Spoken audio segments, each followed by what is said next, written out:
અમદાવાદના ચંડોળા તળાવનું બ્યુટિફિકેશનનું કામગીરી પ્રથમ તબક્કાના વિકાસ માટે એએમસીએ 27 કરોડની ફાળવણી કરી।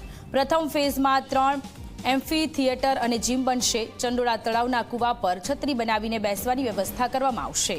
ચંડોળા તળાવ સુકાય નહીં તે માટે નર્મદાના પાણીથી ભરાશે। રીડેવલપમેન્ટ અને બ્યુટિફિકેશનની કામગીરી યુદ્ધના ધોરણે શરૂ કરાશે।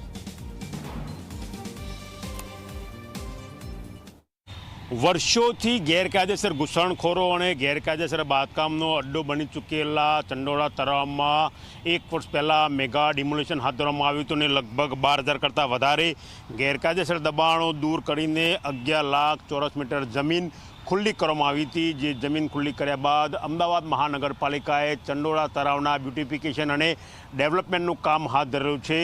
પ્રથમ તબક્કાના માટે લગભગ 27 કરોડ કરતાં વધારે રૂપિયાની જોગવાઈ કરવામાં આવી છે। એના દ્રશ્યો તમે જોઈ શકો છો કે યુદ્ધના ધોરણે ચંડોળા તળાવનું ડેવલપમેન્ટ થઈ રહ્યું છે। અત્યાર સુધી 19 જેટલા ખંભાથી કૂવા તૈયાર કરવામાં આવે છે અને ખંભાથી કૂવાની ઉપર છત્રી બનાવવામાં આવી છે, જેના કારણે જ્યારે તળાવ તૈયાર થાય ત્યારે અહીંયા એક બેઠક વ્યવસ્થા ગોઠવવામાં આવશે। ચંડોળા તળાવમાં 2 વોકવે બનાવવામાં આવશે। પ્રથમ તબક્કાની વાત કરીએ તો વોકવેની સાથે 3 એમ્ફી થિયેટર, 1 જંગલ જીમની પણ વ્યવસ્થા ઊભી કરવામાં આવી છે। 5.5 કિલોમીટરનો ઘેરાવો ધરાવતું આ ચંડોળા તળાવ છે, જે અલગ અલગ ફેઝમાં તેનું ડેવલપમેન્ટ કરવામાં આવશે। પ્રથમ ફેઝની તૈયારીની વાત કરીએ તો અત્યારે હાલ હિટાચી મશીન અને ડમ્પર દ્વારા તળાવના બ્યુટિફિકેશનનું કામ શરૂ કરવામાં આવેલું છે। જે રીતે કાંકરિયા લેક ડેવલપમેન્ટ થયું બરાબર એ જ રીતે આ તળાવનું ડેવલપમેન્ટ કરવામાં આવશે।